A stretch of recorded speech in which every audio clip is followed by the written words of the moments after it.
Bien, dando mi punto de vista entonces sobre la construcción de la sexualidad y la identidad de género en personas con discapacidad física y cognitiva a nivel nacional, así como las barreras y los obstáculos,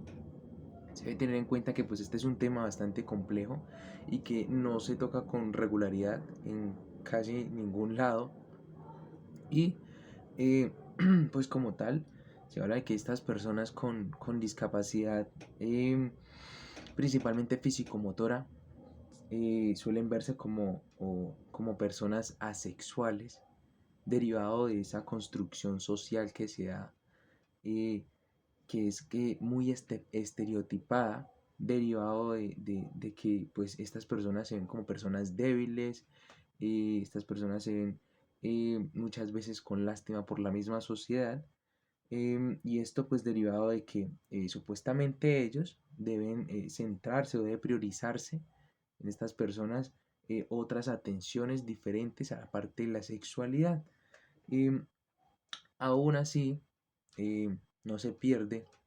el hecho y se debe tener en cuenta el hecho de que pues el estar en esa parte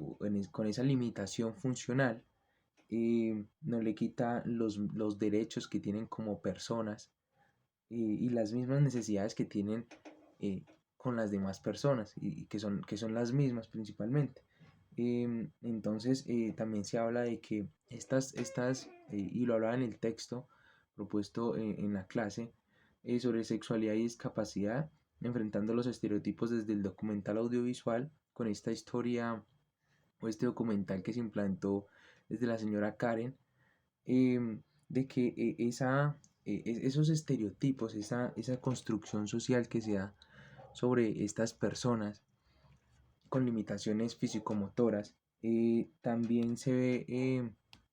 reflejada en cuanto a la sobreprotección que generan en ellos y también esa sobreprotección familiar, esas barreras tanto arquitectónicas que los rodean, que los limitan de muchas cosas, em, y también esa insuficiencia o esa insuficiente educación de la sexualidad, educación sexual que se le brindan a estas personas, derivado pues de esa construcción social de que son pues unas personas asexuales, que este tema no debería tocarse a profundidad en ellos, lo cual va a obstaculizar y un disfrute como tal pleno de la sexualidad en estas personas. Ahora bien, hay que tener en cuenta una información muy importante que está dentro del texto, eh, sexualidad y discapacidad, y es que actualmente pues la población mundial cuenta con un 10% de personas con discapacidad, pues por lo cual ya es importante tocar estos temas en cuanto a la construcción de la sexualidad en estos pacientes. Y esto se debe tener en cuenta porque esa parte de la sexualidad vivida en estas personas con discapacidad debe tomarse como parte natural del desarrollo social. Dentro de la lectura se habla, se nombra como tal al doctor Julián Castillo, un sexólogo clínico especialista, el cual afirma que la atención en estos pacientes con discapacidad fisicomotora se centra principalmente en la rehabilitación y se deja a un lado la parte de la sexualidad como tal, derivado de esa construcción social tan estereotipada, donde la persona se ve como la persona con discapacidad se ve como una persona asexual. Ahora, algo que llama bastante la atención, que está también contenido dentro del artículo, es esa presentación del audiovisual de ese documental generado a partir de la señora Carmen, donde se invita a conocerla como tal, como esposa, como madre y también como mujer, eh, diferentemente capacitada. Es decir, que puede realizar cualquier otra actividad, pero de manera distinta. Em, Esto es muy importante también porque Carmen nos comentaba que su vida encerraba experiencias y situaciones de rechazo y exclusión, y que también pues se enfrentó ante conceptos estereotipados que negaban su derecho a crear una familia o a crear vínculos amorosos con una pareja. Y es por esto que este audiovisual presentado, este documental presentado dentro de esta investigación, esta historia, tiene algo muy positivo, y es que ayuda a generar conciencia como tal y sensibiliza a la sociedad, porque pues Carmen se muestra como, se muestra a sí misma y a los demás como un ser humano cuya limitación físico-motora no le niega el derecho a el disfrute de una sexualidad plena como tal. Y algo anexo a esto es que dentro del artículo también se nombra que diferentes expertos dicen que tener un disfrute de una vida sexual sana y placentera como se debería tener como tal una vida sexual sana y placentera como un parámetro fundamental en la calidad de vida de estos pacientes, y también como uno de los mayores incentivos para la recuperación y para la rehabilitación en estos pacientes. Y también se habla de que se debería apostar por programas de rehabilitación físicos que sean más integrales, en donde la rehabilitación sexual sea un parámetro también a tener en cuenta para mejorar la calidad de vida de estas personas.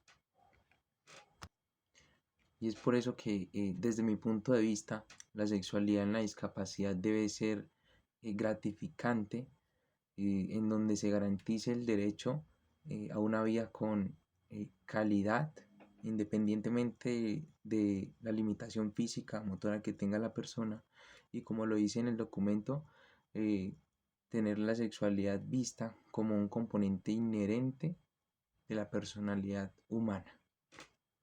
Ahora hablando sobre la construcción de identidad de género, donde pues tomaremos como tal el concepto de género como la constitución social y cultural psicológica que determina el concepto ya sea de hombre o de mujer, es decir, esa conceptualización de nuestra identidad, y en cuanto a la identidad de género, a esa percepción personal del propio género, es decir, cómo se identifica a alguien independientemente de su sexo biológico, va muy ligada como tal a esa construcción social, como lo dice su mismo concepto, la cual desafortunadamente en nuestro país, eh, aún en la fecha actual, es bastante estereotipada, y eh, se niega o se rechaza bastante a estas personas. Y esto por querer ser diferentes a los demás, eh, donde desafortunadamente pues aquí en Colombia es visto de una manera bastante aberrante, y esto pues es derivado también de esa ideología, de esa construcción social, de esas, de esa cultura que tenemos desde que somos pequeños y desde la antigüedad, donde trayéndolo como tal ahora en contexto con una persona con discapacidad, va a ser pues un poco más aberrante para la sociedad, derivado pues de esa construcción social, esos imaginarios sociales que se han creado en cuanto a esa identidad de género, a las diferentes identidades de género.